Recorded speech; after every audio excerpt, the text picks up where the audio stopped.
귀를 기울이고 주님을 배우고 주님을 알아가고 또 이 말씀들을 통해 참으로 저희의 모습을 보고 또 하나님의 뜻을 발견할 수 있도록 귀하고 복된 시간으로 인도해 주신 것을 감사드립니다. 저희가 감히 주 앞에 나올 수 없는 자임을 이 시간 고백드리지만 우리 주 예수 그리스도의 보배로운 피를 힘입어 믿음으로 담대히 나왔습니다.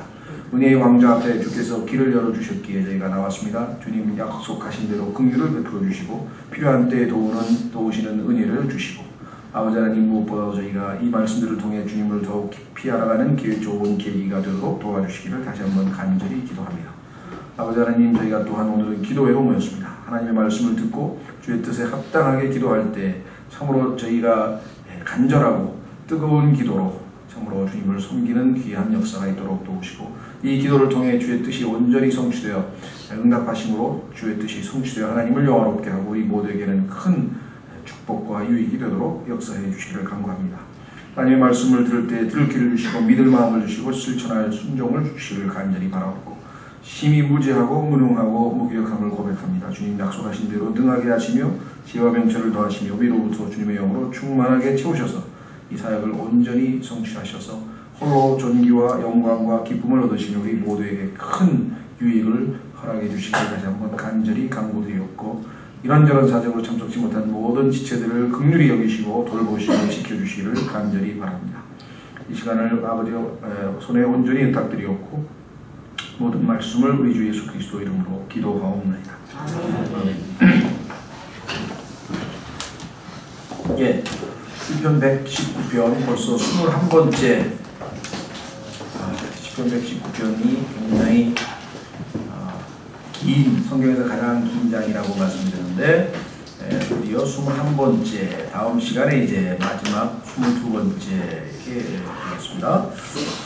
오늘 하나님의 말씀은 시편 119편 161절서부터 168절까지 히브리어 철자 쉰이라고 하는 철자로 시작되는 8구절입니다. 오늘 주제는 165절에 나와 있는 주의 법을 사랑하는 자들에게는 큰 평안이 있나니, 주제를 큰 평안이라 이렇게 잡아보면 어떻게 해서 평안이 가능한가? 그것이 바로 161절서부터 164절까지 어떠한 각오로 어떠한 삶에 있어서의 올바른 선택을 했기에 하나님께서 큰 평안을 그의 말씀을 사랑하는 자들에게 주셨는지가 161절서부터 164절까지 나와 있고 165절은 그 결과로 얻는 큰 평안이 나와 있고 나머지 166절서부터 168절까지는 큰 평안을 얻은 자가 하나님을 어떻게 증언하는지 올바른 증언의 삶에 대한 내용이 나와 있습니다. 오늘 하나님의 말씀은 161절서부터 우선 164절까지가 첫 번째 단락이라고 할 수 있고 중간에 165절, 그 다음에 나머지 세 구절이 한 문단으로 나눠볼 수가 있습니다. 한마디로 하면 우리가 이 땅에서의 삶에 있어서 큰 평안을 누릴 수 있는 실질적인 교훈들이 여기에 담겨져 있습니다. 오늘 아마 여러분도 아시다시피 사람들의 마음의 평안을 찾지 못해서 온갖 종류의 이 방법들이 동원이 되죠. 그 중에는 뭐 이 불안과 또 이 세상의 삶의 고달픔과 이런 것들을 일시적이나마 잊어버리기 위해서 뭐 여러 가지 예를 들면 뭐 술을 찾는 사람도 있고 또 여행을 떠나서 좀 조용히 혼자 이렇게 시간을 보내보려는 사람도 있고 또 적극적으로 이제 무슨 이 마인드 컨트롤이라든가 아니면 뭐 산사에 가서 조용하게 어떤 그 시간을 보내는 사람들도 있고 정 안 되는 사람은 심지어는 뭐 현실 도피로서 마약을 하는 사람들도 점점 늘어나고 있고 아니면 그 어떤 취미 활동이나 뭔가에 몰입함으로써 현실의 여러 가지 불안한 요소들 이런 것들을 좀 없애보려는 사람도 있고 하여간 참 마음의 평안을 유지한다는 사람을 찾아보기가 힘든 것 같은 세상에 우리가 지금 살고 있습니다. 그리스도인이라고 해서 다 모든 평안을 누리고 있는 것은 아닙니다. 그리스도인이 로마서 5장 1절에 얘기한 것처럼 우리가 믿음으로 의롭게 되었으므로 하나님과 화평을 누리는 도다 라고 하는 하나님과 우리 사이의 법적인 문제가 해결되어서 의롭다함을 얻고 더 이상 죄가 없다고 선포됨을 통해서 얻는 그 평안은 우리가 능히 누리고 있지만 매 순간의 삶에서 예를 들면 경제적인 어려움에 대한 두려움, 육체적인 질병으로부터의 두려움, 인간관계에서의 얻는 그 갈등으로부터 들어오는 어려움, 불안, 염려, 근심, 걱정, 그리스도인들도 다 이와 같은 것들 상황 같은 것이 아주 넘치는 상황에서 살아가기 때문에 정말 말씀을 의지해서 믿음으로 충만하게 살지 않는다면 그리스도인도 당연히 똑같은 일들을 겪게 되는 것은 너무나 당연합니다. 오늘 더더군다나 이 시편 기자는 그간에 우리가 시편 119편에서 살펴본 것처럼 상당한 어려움에 처해 있었고 그 중에서 가장 심각한 것은 원수들로부터 많은 사람들로부터 겪는 박해와 핍박과 비방과 조롱과 이와 같은 것들이었는데 오늘도 역시 정치적인 압박을 지금 이 핍박을 당하고 있는 중이네요. 그래서 161절에 통치자들이 까닭없이 나를 핍박하였으나 구약시대에 아마 우리가 다윗이라고 만약에 가정한다면 참으로 하나님 앞에 올바른 일을 하고 하나님 앞에 의롭게 살려고 하고 말씀대로 순종하려고 하는 것에 대해서 온갖 종류의 핍박이 정치적인 지도자들로부터 뭐 사울을 포함해서 많은 압박이 있었겠죠. 어쨌거나 일단 교리적으로 보자면 나중에 적 그리스도로부터 핍박을 당하게 될 이스라엘 백성들이 이 교리적인 예언적인 그 적용이 되겠고 예수 그리스도께서도 이 땅에서 정치 지도자들로부터 핍박을 당하셨죠. 그래서 여기서 나와 있는 시편 기자는 교리적으로나 예표적으로 보면 예수 그리스도와 이스라엘 백성들에 대한 얘기지만 우리가 이제 교리적 예표적인 공부는 우리가 늘 해왔기 때문에 오늘은 한 개인으로서 한 인간으로서 특히 하나님을 신뢰하는 한 성도로서 이와 같은 어려움에 여기서 그러니까 통치자들이라고 했을 때는 우리는 조금 영적인 적용을 해보면 되겠죠. 에베소서 6장에 나오는 영적인 통치자들, 이 세상의 정사와 권세와 그런 악한 영들의 세력이 높은 곳에서 우리를 늘 고소하고 또 핍박하고 있죠. 욥처럼 사탄이 욥을 그렇게 괴롭혀서 하나님께서 허락하시는 것처럼 그와 같은 일들이 우리에게도 있을 수 있습니다. 그래서 우리 개개인의 삶에서 겪는 그러한 실제적인 적용을 우리가 한번 해보도록 하겠습니다. 통치자들이 까닭없이 나를 핍박하였으나 내 마음은 주의 말씀에 두려움 가운데 서 있나이다. 자, 핍박이든 어려움이든 염려든 근심이든 하여간 뭔가 좋지 않은 상황이 지금 주어진 상황에서 이 당사자는 어떻게 결정을 내렸느냐. 대부분의 경우에는 문제가 발생하면 그 문제에 초점을 맞춥니다. 어떻게 하면 이 문제를 해결해 볼까? 어떻게 하면 이 문제를 없애볼까? 어떻게 하면 그래서 초점을 시각을 포커스를 그 문제들에게 두게 되면 결국은 거기에 우리의 생각과 감정과 모든 에너지가 다 들어가게 되고 결국은 아주 비참하게 되고 그 문제 자체도 거의 해결되는 경우도 거의 없습니다. 점점 더 힘들어질 수밖에 없는 것이 인생살이인데 그러나 이 시편 기자는 단연간 아마 주님을 경험하고 잘 배워왔던 그런 결과인지 모르겠습니다만은 그는 그 문제들의 눈을 돌리지 않고 그렇죠? 하나님을 향해서 고개를 돌리고 초점을 맞추게 된다.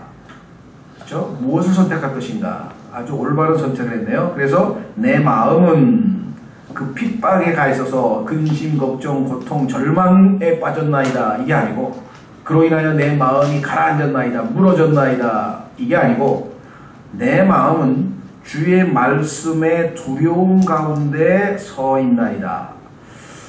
이 말씀의 두려움 이게 참 쉬운 표현이 아닌데요. 유명한 게일 그리플링거라고 하는 분이 쓴 책도 In Awe of Thy Word 주의 말씀의 두려움으로 라고 하는 유명한 아주 1000페이지가 넘는 위대한 아주 책이 하나 있는데 여기서 이 awe라고 하는 것은 그냥 두려움이 아니에요. 그래서 제가 조금 안타까워요. 왜냐하면 우리가 fear, 두려움이라는 단어를 전부 두려움으로 번역을 했는데 이 awe라고 하는 단어는 3번밖에 안 나오는 특별한 단어거든요. 그래서 이것도 조금은 뭔가 우리가 다른 단어로 좀 바꿨었으면 하는 안타까움이 있습니다. 그건 뭐 이제 그냥 안타까움에 불과한 것이겠지만 특별히 의미를 붙이자면 어떤 사람을 향해서 그 사람의 어떤 그 인품이나 그 사람의 어떤 속성이나 그 무엇에 대해서 아주 존경심이 저절로 어떤 사람의 존경심이 저절로 우러러나오는 가운데 그분을 향한 그런 두려움. 그래서 이걸 우리가 경외심이라 이렇게 표현하죠. 경외심. 경외하는 마음. 두렵긴 두려운데 그냥 저 사람이 나 죽이면 어떡하지? 나를 버리면 어떡하지? 이런 식의 두려움이 아니라 그분이 너무나 존경스럽고 너무나 위대하고 너무나 참으로 우리가 감히 다가설 수 없는 그러한 분이기 때문에 그러한 존경하는 마음에서 그분을 두려워하는 마음이 생겨나는 그런 의미에서의 이 두려움이기 때문에 이거를 우리 사전에도 보니까 경외라고 하는 단어를 썼더라고요. 그래서 이거를 좀 세 번에 걸쳐서는 좀 모르겠어요. 언젠가 토의가 됐으면 좋겠다. 왜냐하면 그냥 주의 말씀에 두려워하면 전부 여태까지는 두려움이 fear라고 하는 fear of the Lord, 주의 두려움이라는 용어가 지금 하도 많이 영어에서 fear라는 단어로 쓰였기 때문에 이것마저도 똑같은 그냥 두려움으로 하기는 조금은 그렇다 이런 생각이 듭니다. 어쨌거나 그건 제 생각이고요. 중요한 거는 여기서 말씀의 두려움이라고 하는 것은 그 말씀을 대할 때에 그 말씀에 대한 존경심과 그와 같은 마음 자세가 돼서 그 말씀에 대한 경외심이 마음에서 우러나온다는 뜻이죠. 그렇죠? 그래서 그 말씀에 대한 경외심으로 인해서 주변에 있는 자기에게 일어난 박해와 지금 현재는 핍박이고 또 어떠한 형태의 삶에 있어서의 어려움이든지 얼마든지 극복할 수 있다. 그래서 어떤 결정을 내렸는가? 그는 주의 말씀을 경외하는 그런 결정을 내리게 됩니다. 그러면서 2절 많은 노량물을 얻은 사람같이 내가 주의 말씀을 듣고 기뻐하나이다. 하나님의 말씀을 기뻐하는데 그렇죠? 문제는 어디 있냐? 여기 나와 있는 두 번째 단어의 두 번째 구절에서 중요한 초점은 노량물이라는 단어네요. 이 노량물. 많은 노량물. 자, 이 노량물이라고 하는 단어는 원래 성경에서는 전쟁에 나가서 이제 승리했기 때문에 다 뺏어오는 거죠. 네. 그러니까 전쟁에서 획득한 보물을 얘기하고 그것은 아주 정당한 권리예요. 왜냐하면 상대방이 공격을 해와서 이쪽에게 피해를 입혔기 때문에 이쪽에서 반격을 가해서 승리했을 때 전쟁에서 얻게 되는 그 보상 또는 보물, 이거 우리가 노량물이라 이렇게 얘기를 하죠. 그래서 아주 전쟁에 가면 의당 열심히 싸워서 특히 공을 많이 세운 사람일수록 노량물을 더 많이 분배해 주잖아요. 그렇죠? 그건 정당한 권리인데 요즘에는 이 단어가 조금 다른 뜻으로 많이 쓰입니다. 이 영어의 spoil이라는 단어는 망친다라는 뜻으로 쓰여요. 요즘에 왜 그렇게 저도 깊이 있는 생각을 안 해봤어요. 왜 이렇게 단어가 어휘가 좀 왜곡이 됐을까? 이 영어 속담에도 보면 그 아이를 망친다 할 때 회초리를 아끼면 아이를 망친다 할 때도 이때 spoil the child이라는 말을 쓰는데 하여간 지금은 의미가 바뀌었어요. 원래 의미는 노량물이라는 뜻이에요. 많은 노량물. 자, 여러분들이 하나님의 말씀을 듣고 마치 전쟁에 나가서 승리해가지고 그 엄청난 노량물을 쟁취한 것 같은 그러한 기쁨이 있느냐? 아마 처음에 구원받고 하나님의 말씀이 막 우리에게 그냥 신선한 마음으로 다가오고 막 엄청난 이 진리들을 막 깨닫게 되고 막 이럴 때에는 아마 그런 마음이 들었을지도 모르겠어요. 그렇죠? 또 우리가 이제 올바른 성경을 또 알게 되고 세대적 진리도 배우고 이 속에 담겨져 있는 엄청난 풍성한 진리들을 캐낼 때 아마 그런 생각들이, 그런 마음이 들었을지 모르겠죠. 그러나 점점 세월이 가면서 의뢰 그러한 것처럼 그런 매너리즘에 빠져서 우리도 잘못하면 하나님의 말씀에 대한 그런 감격과 기쁨이 사라져버리진 않았는지 한번 생각을 해볼 필요가 있겠죠. 자, 그래서 올바른 선택을 한 결과 기쁨을 누리는 그러한 결과를 얻게 되었습니다. 그뿐만 아닙니다. 내가 거짓말은 미워하고 몹시 싫어하나 주의 법은 사랑하나이다. 여러분, 이 문제를 바라보지 아니하고 주님의 말씀을 두려움 가운데 경외심을 가지고 바라보는 그로 말미암아 얻게 되는 혜택 중에 하나가 기쁨을 누리는 것뿐만 아니라 분별력을 얻게 됩니다. 하나님의 말씀에 대한 기쁨은 물론이고 두 번째는 뭐냐? 분별력을 얻게 돼요. 어떤 분별력이냐? 마땅히 미워할 것은 미워하고 마땅히 사랑할 것은 사랑하는 그와 같은 분별력. 좋은 것은 사랑하고 나쁜 것은 버릴 줄 아는 분별력. 이 분별력은 그냥 얻어지는 게 아닙니다. 하나님의 말씀으로 말미암아 우리에게 가져다 주는 것이죠. 한번 확인해 보겠습니다. 히브리서 5장으로 가면 히브리서 5장에 가면 너무나 많은 사람들이 자신에게 영적으로 어떤 것이 좋고 어떤 것은 영적으로 나에게 나쁘다 이걸 몰라요. 무엇이 좋고 무엇이 나쁜지를 구분을 못해요. 그래서 전혀 나쁜 결과를 가져다 줄 사람들을 쫓아다녀가지고 우리가 생각할 때는 이상한 집단들에 다 가서 그것도 한두 사람도 아니고 바글바글 몰려있고 진짜 좋은 데는 모르고 안 가고. 히브리서 5장 12절 시간으로 보건대 너희가 마땅히 가르치는 자가 되었어야 할 터이나 하나님의 말씀들의 첫째 기초 원리들을 남에게 다시 가르침을 받아야 할 필요가 너희에게 있나니. 계속 어린 상태에서 겉돌고 있죠. 너희가 단단한 음식이 아니라 젖을 필요로 하는 자가 되었도다. 문제는 젖을 사용하는 자마다 갓난아이므로 의의 말씀에 능숙하지 못하니라. 하나님의 경륜과 하나님의 계획과 하나님의 그 엄청난 경이로움이 담겨져 있는 말씀들은 전혀 모르고 자기 입맛에 맞는 달콤한 말씀들만 성경에서 뽑아가지고 그것만 붙든다 이 말이죠. 그러나 단단한 음식은 장성한 자들에게 속하나니 그들은 그것을 사용하여 자기 감각들을 단련시킴으로 단련이 되게 엑서사이즈 훈련이 필요하다. 하나님의 말씀을 창세기부터 계시록까지 한 번, 두 번, 세 번, 네 번, 다섯 번, 최소 10번 정도 읽으니까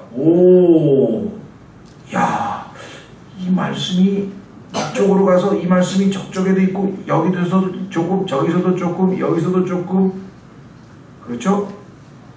이 줄에도 있고 저 줄에도 있고 막 이제 뭐가 연결이 되는 것 같아요. 그래서 이제 단련이 되기 시작합니다. 그러더니 어떻게 돼요? 선, 악을 분별하니라. 야, 이것은 하나님 보시기에 선한 거구나. 이것은 유익한 거구나. 이것은 좋은 거구나.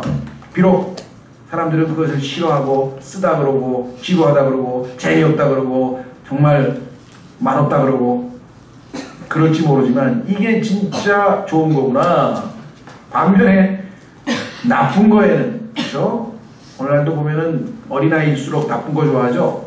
밤낮 피자, 닭고기, 뭐라나 치킨, 뱀 그걸 좋아할 수밖에 없어요. 왜? 어린아이는 그게 좋은 건지 나쁜 건지 분별을 못해요. 맛있으니까 좋은 것처럼 보이지만, 그렇죠? 아마 어린아이들은 이상할 거야. 아이고 저 시래기, 저 우거지, 저 시금치, 아이고 저런 걸 왜 먹지? 맛없죠? 근데 그런 게 다 우리 몸에 진짜 좋은 거잖아요. 그래서 요즘엔 아주 그런 걸 또 일부러 또 막 찾으러 다니잖아요. 몸에 좋다 해가지고. 좋은 건가 나쁜가. 영적으로 나에게 유익한 건지 나쁜 건지 분별하려면 성숙할 수밖에 없다는 거. 성숙을 해야 된다는 것이에요. 그런데 주의 말씀을 선택한 결과 놀라운 축복이 왔는데 그것은 뭐냐. 분별할 수 있는 능력이 생겨서 거짓말은 미워하고 몹시 싫어하나 주의 법은 사랑하나이다. 무엇을 미워하고 무엇을 사랑할지 그 분별력을 갖추게 됩니다. 네? 잠언 6장 16절로 가시면요. 하나님께서 미워하시는 게 6개 또는 7개 정도 된다 그랬어요. 어떤 분들은 예? 성경의 하나님은 사랑의 하나님인데 사랑의 하나님이 어떻게 미워하죠? 거짓을 미워해야 진리를 사랑하는 하나님이 되시는 거지 거짓도 사랑하고 진리도 사랑하고 안 되죠 그거는. 그렇죠? 빛도 사랑하고 어둠도 사랑하고 안 되죠.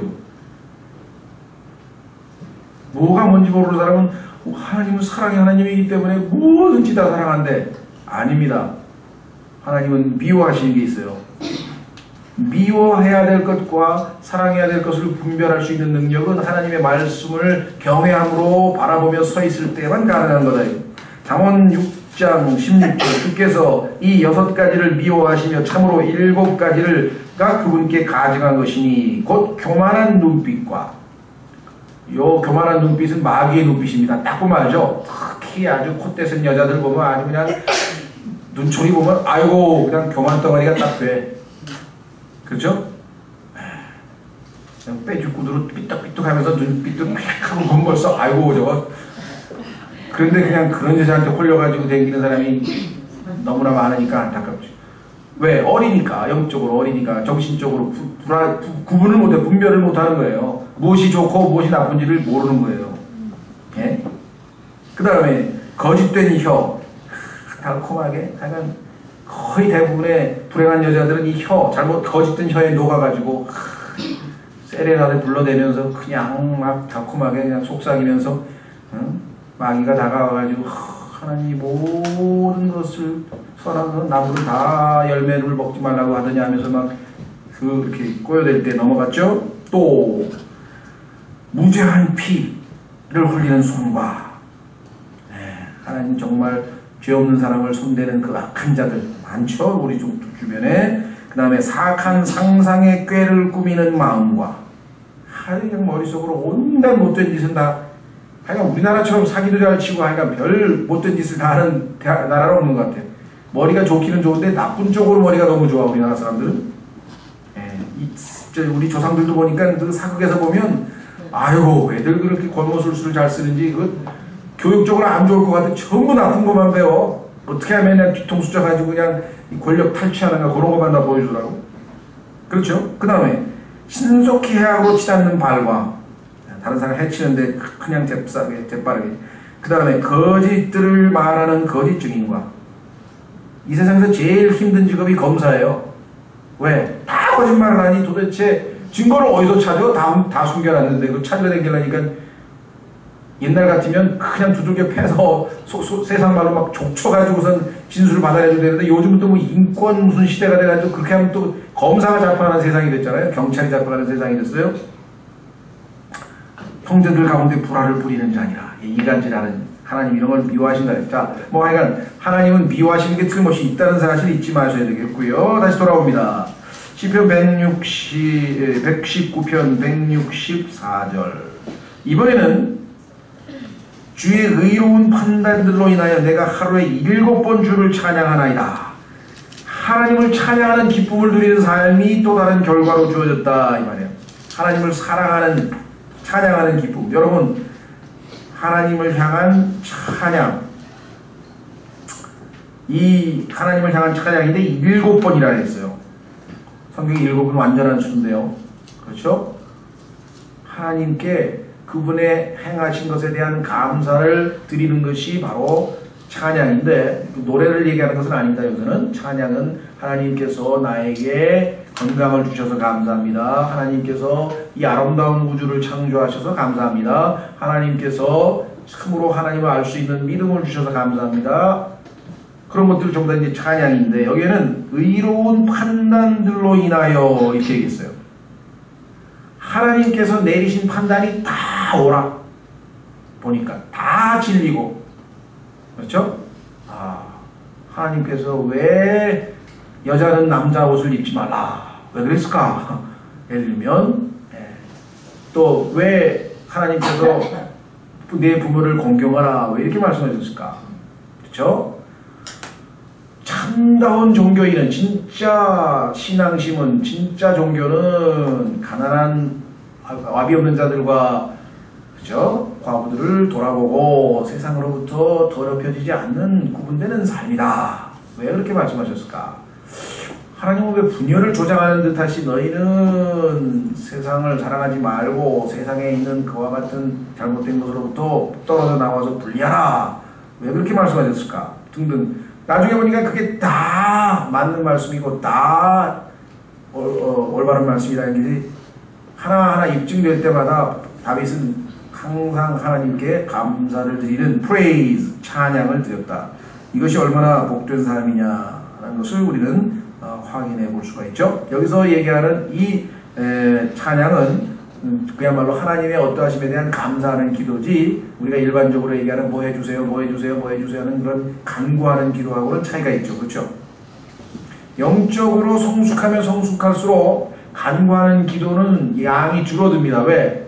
간구할 게 별로 없어. 왜 보니까 하나님 벌써 다 충분히 채워주셔서, 그죠? 내 잔이 넘치나이다고 감사하고 감격할 뿐이지. 그렇죠?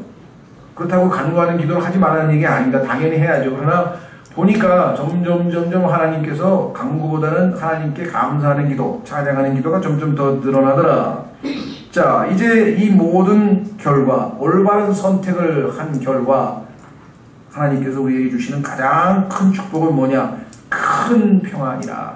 아까 말씀드린 것처럼 이 세상 사람들이 그토록 간구하는 마음의 평안, 참 평안, 그것이 세상 사람들이 추구하는 그 어떠한 곳에서도 찾아볼 수 없고 조건은 하나뿐이다. 이것은 뭐냐? 주의 법을 사랑하는 자들에게, 하나님의 말씀을 사랑하는 자들에게 하나님께서 내려주시는 평안, 그건 주의 평안이고 영원한 평안이고 진정한 평안이고, 그렇죠? 주머니에 돈이 두둑했을 때 오는 평안은 돈이 떨어지면 사라지고, 건강했을 때 오는 평안은 몸이 아프면 사라지고, 서로 관계가 좋았을 때는 오는 그것으로 만이하면 마음 평안하면 다툼이 있을 때, 불화가 생길 때 없어지고, 그러나 주의 말씀을 사랑하는 자들에게는 great peace, 큰 평안이 있고, 그뿐만 아니라 완전한 평안도 얻을 수 있는 방법이 있어요. 확인해 보겠습니다. 이사야서 26장 3절. 이사야서 26장 3절.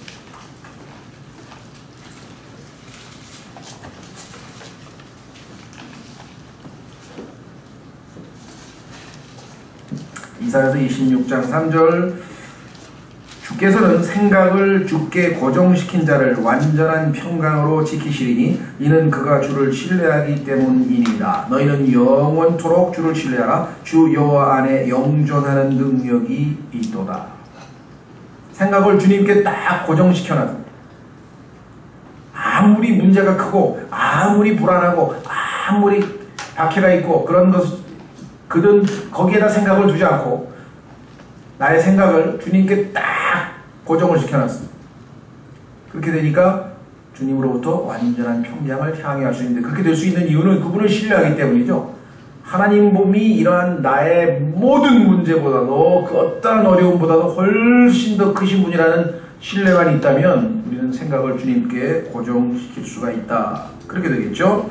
자, 더더군다나 165절의 뒷부분에 보니까 평안뿐만 아니라 또 한 가지 축복이 있네요. 그것은 뭐냐? 이렇게 나와 있네요. 아무것도 그들을 실족하게 하지 못하리라. 여기서 말씀하는 평안은 예수님께서 내가 내 평안을 너에게 주겠다 한 그 평안을 말하는 거라고 말씀드렸죠. 세상이 주는 평안이 아니에요. 더더군다나 아까 말씀드린 것처럼 우리 그리스도인들도 로마서 5장 1절에 믿음으로 의롭게 됨으로 얻는 그 하나님과 누리는 평화, 그게 아닙니다. 그거는 구원받는 순간에 선물로 주어지는 평화예요. 하나님과 나와의 법적인 관계와 모든 문제가 해결됐다는 그러한 증거지만 매일매일의 삶에서 누리는 평안, 이것은 빌립보서 4장에 나와 있는 그 평안을 얘기합니다. 확인해 보겠습니다. 빌립보서 4장. 여러분과 제가 그리스도인인데도 불구하고 지옥에 안 갈 것을 알면서도 불구하고 하나님이 나의 아버지가 되는 것도 알면서도 불구하고 여전히 이 땅에서의 삶에서 뭔가 아직도 근심, 걱정, 염려로 뒤덮여 있다. 그것은 안 되는 거죠. 어떻게 해결할 수 있는가? 올바른 선택을 하면 된다. 하나님의 말씀을 경외함으로 바라보는 선택, 하나님의 말씀을 사랑함으로 사랑하는 선택. 자, 빌립보서 4장 6절. 아무것도 염려하지 말고. 자, 이 아무 것에는 아까 우리가 봤던 시편 기자가 겪었던 핍박도 들어가 있겠죠. 여러분이 겪는 어떠한 어려운 문제도 다 여기에 들어가 있습니다. 아무것도 염려하지 말라 이게. 오직 모든 일에서, 아무것도 모든 일 다 같이 연결이 되죠. 기도와 간구로 너희가 요청할 것들을 감사와 도구로 하나님께 알리라. 이 감사가 바로 찬양이라 그랬죠. 그리하면 모든 이해를 뛰어넘는 하나님의 평강이, 이해는 안 돼. 그러나 이해를 뛰어넘고 알 수 없지만, 이해는 안 되지만 하나님의 평강이 그리스도 예수님을 통해 너희 마음과 생각을 지키시리라. 이 평강, 이것을 유지하려면 어떻게 해야 되느냐? 조금 유지되는 것 같다가 다시 불안해지기 시작해요. 왜? 생각과 마음을 어디다 놨어요? 문제에다가 다시 또 초점을 맞추면 다시 불안해지는 거죠. 그렇죠? 그럼 어떻게 가능한가? 평안을 유지할 수 있는 방법은 8절에 나와 있죠. 구체적으로 어떤 것을 생각하면 되는가? 끝으로 형제들아, 무엇이든지 진실한 것을 생각하고, 무엇이든지 정직한 것을 생각하고, 무엇이든지 의로운 것을 생각하고, 무엇이든지 순수한 것을 생각하고, 무엇이든지 사랑스러운 것과 무엇이든지 좋은 평판이 있는 것을 생각하고, 덕이 되는 것을 생각하고, 칭찬이 되는 것을, 이런 것들을 곰곰이 생각하라. 부정적인 것, 망하는 것, 그냥 나쁜 일 일어날 것, 상상, 축축 이런 걸 억치라고 하는데요. 이 억측과 잘못된 상상으로 인해서 근심, 걱정, 염려로 아주 시간을 다 낭비해버려요. 나중에 그리스도의 심판석에 가면 아마 근심, 걱정, 염려, 억측으로 말미암아 낭비된 시간 때문에 가장 우리가 억울해할 것 같아요. 아이고 그 시간에 올바른 걸 생각할 것, 아이고 그 시간에 기도할 것. 그렇게 되면 9절에 너희가 내 안에서 배우고 받고 듣고 본 그것들을 행하라. 그리하면 평강의 하나님께서 너희와 함께 하시리라. 평강의 하나님, 평강을 우리에게 주시는 하나님, 그분과 교제를 유지하려면 올바른 것들을 생각하라 이 말. 이와 같은 것들을 생각하라 이 말. 자, 그러면 이와 같이 올바른 선택으로 큰 평안을 누리게 되면 궁극적으로 어떤 삶이 나타나는가? 166절부터 증언하는 삶이 나타나게, 증언하는 삶이 우리에게 나타나게 될 것이다. 그렇죠? 자, 주여 내가 주의 구원을 바라며 주의 명령들을 행하였나이다. 놀라운 간증이죠? 네, 내가 주의 구원을 바라며 주의 명령들을 지켰습니다. 이거보다 더 하나님을 기쁘시게 하는 간증이 있을까요? 주의 명령들을 지켰습니다. 나를 사랑하는 자는 내 말을 가지고 지키나니. 여기 행하였다. 명령들을 행하였다. 167절 내 혼이 주의 증언들을 지켰사오며, 이 지켰다 지킨다고 하는 것은 행하는 것과 아울러서 적극적인 순종을 얘기합니다. 그렇죠? 우리가 이 어떤 빼앗기지 않으려고 하는 아주 적극적으로 꽉 붙들고 지키고자 하는 그런 의지가 담겨있는 그런 순종이죠. 그렇죠? 아, 순종 안 하면 매 맞는데 어떡하지? 뭐 지켜야지 뭐. 이런 식으로 신앙생활하면 아무 의미가 없는 거죠. 그렇죠? 네, 그거는 정말 의무감에서 하는 그런 게 아니라 정말 하나님의 말씀을 통해서 하나님을 말씀을 사랑하는 자들에게 베푸시는 큰 평안을 누리고, 죄송합니다. 아까 빼먹었네. 중요한 거. 165절에 실족하게, 아무것도 그들을 실족하게 하지 못하리다. 이거 아무 말도 안 하고 넘어가는 사람들은 왜 있는 거? 빠졌어요, 빠뜨렸어요 하고 소리를 지르셔야지. 더 엄청난 축복은 뭐냐? 주님의 말씀을 사랑해서 평안을 누르면요, 그 어떠한 것에도 실족을 안 해요. 왜 그렇게 쉽게 실족하냐?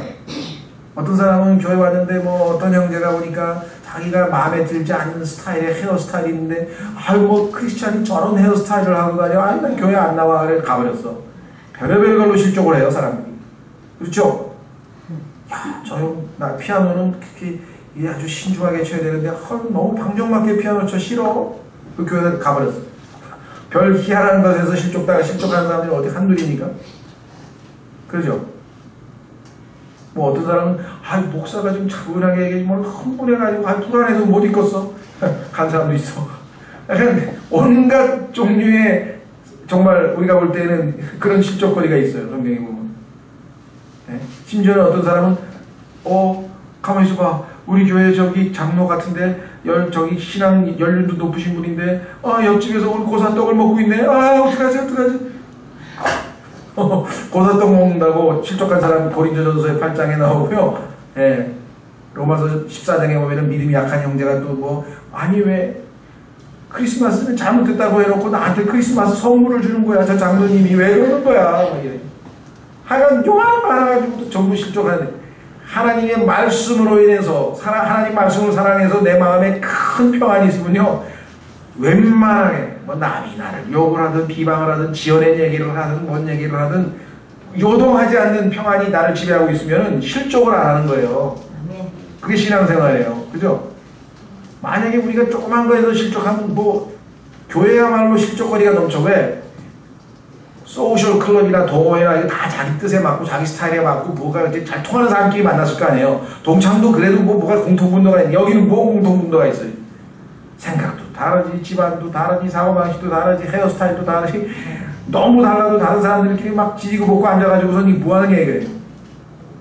근데 초점이 전부 다 하나님의 말씀을 사랑하는 대로 딱 모여버리면 모든 사람에게 하나님의 큰 평안이 지배하게 되면 엄청난 갈등과 차이도 전혀 문제될 거 없다 이게. 얼마든지 극복이 될 수 있다. 그 축복이 여기 지금 아무것도 그들을 실족하게 하지 못하리이다. 이런 사람을 어떻게 이겨낼 수가 있겠습니까? 그죠?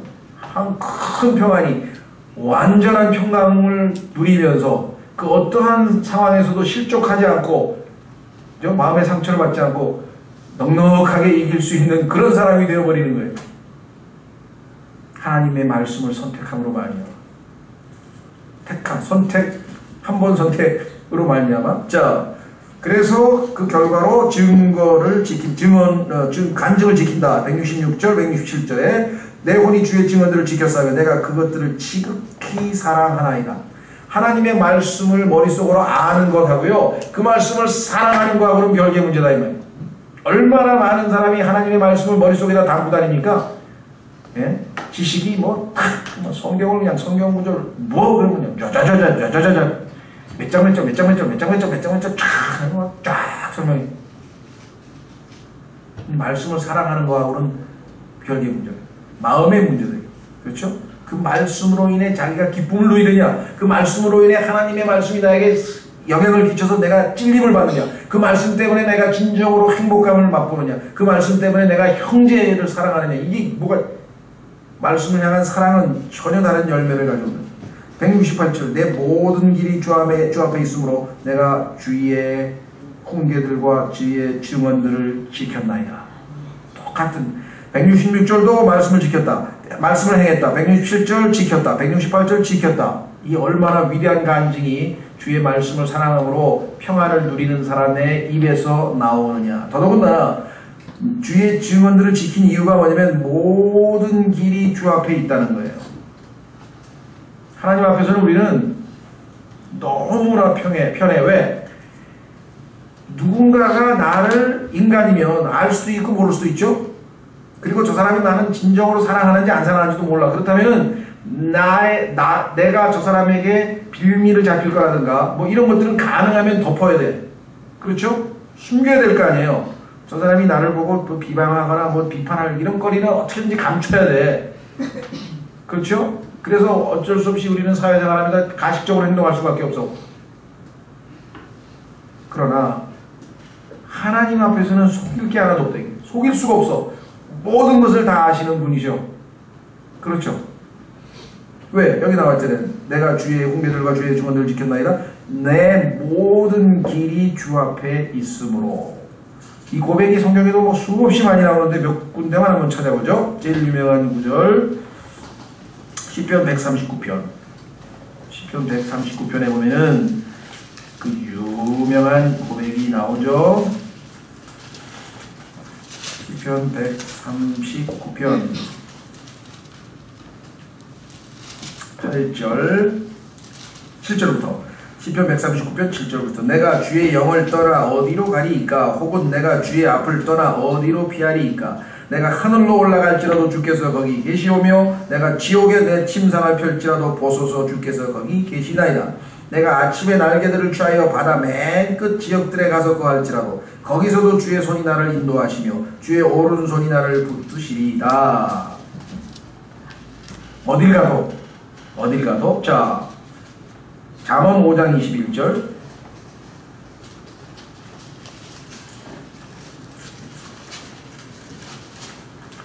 잠언 5장 21절 사람의 길들은 주의 눈앞에 있나니 그분께서 그가 가는 모든 길을 곰곰이 살피시느니라. 바른 길로 가고 있는 건가? 바르게 행하고 있는 것인가? 하나님께서 다 채점하고 계세요. 다 평가하고 계신다고. 그렇죠? 운동선수들 연기할 때 다 평가하잖아요. 점수 뭐 김연아인가 뭐 이런 뭐 무슨 기술 점수, 뭐 점프 점수, 뭐 점수, 뭐 예술 점수 뭐 다 하듯이 여러분과 제가 해야 하는 모든 길들을 곰곰이 살피고 계신다. 어떻게 살피시는가? 구체적인 방법은 간단합니다. 히브리서 4장에 적혀 있어요. 그렇기 때문에 여러분과 제가 그 채점 기준을 다 알아. 그러면 그거에 맞춰서 하나님 말씀대로 순종하고 지키고 살면 된다 이 말이죠. 자, 히브리서 4장 12절. 히브리서 4장 12절. 하나님의 말씀은 살아있고 권능이 있으며 양날 달린 어떤 검보다도 예리하여 혼과 영과 및 관절과 골수를 찔러 둘로 나누기까지 하고 또 마음의 생각과 의도를 분별하는 분이시니 하나님의 말씀을 딱 펼치면요 우리의 생각과 의도가 다 드러나. 하나님의 말씀이 다 보고 계셔. 그래서 13절 그분의 눈앞에서, 여기서 그분은 의인화된 말씀입니다. 말씀 앞에서는 드러나지 아니하는 창조물이 하나도 없고 모든 것이 우리와 상관하시는 그분의 눈에, 하나님의 말씀의 눈에 벌거벗은 채 드러나 있느니라. 성경 읽으면요 딱 보면 아 내가 내 스스로를 속이고 있구나. 내가 지금 하나님 앞에 거짓된 마음 자세가 되어 있구나. 내가 하나님 앞에 지금 그렇죠 이런 거 다 드러내서 내가 올바른 동기로 지금 하는 게 아니구나. 하나님을 섬기려면은 의무감이 아니라 사랑으로 하라 그랬는데 나는 지금 마음속에서 야 이번에 교회 빠지면 아마 내일 아마 월요일날 사고 날 거야. 안 돼. 뭐 라든가 그렇죠? 등등등등 마음속에 동기와 의도와 숨은 것이 다 들어갈 수밖에 없다는 것이죠. 자, 오늘 결론을 마무리를 짓겠습니다. 시편 119편 161절서부터 168절까지는 인생의 많은 문제 가운데에서 어떤 선택을 하느냐에 따라서 하나님으로부터 오는 큰 축복을 누릴 수가 있습니다. 그 결정은 하나님의 말씀 앞에 두려움으로 겸해하는 마음으로 하나님의 말씀을 마치 전쟁에 나가서 노량물을 받은 것처럼 기뻐하면서 하나님이 주시는 분별력으로 미워할 것을 미워하고 싫어할 것을 싫어하고 사랑할 것을 사랑하면서 하나님을 늘 찬양하는 삶을 살았더니 하나님께서 그 결과 큰 평안을 우리 마음에 주셨다. 특히 주의 말씀을 사랑하는 자들에게 주셨다. 그 결과 우리는 올바른 간증을 사람들에게 보이고 하나님께 크게 영광 돌리는 삶을 살게 됐다. 이것이 시편 기자가 자신의 신앙생활을 우리에게 간증해 주고 있는 내용입니다. 여러분께서도 하나님의 말씀을 통해서 이와 같은 축복을 다 누릴 수 있게 되기를 바랍니다. 다 같이 여러분과 오늘 말씀을 붙들고 기도하겠습니다.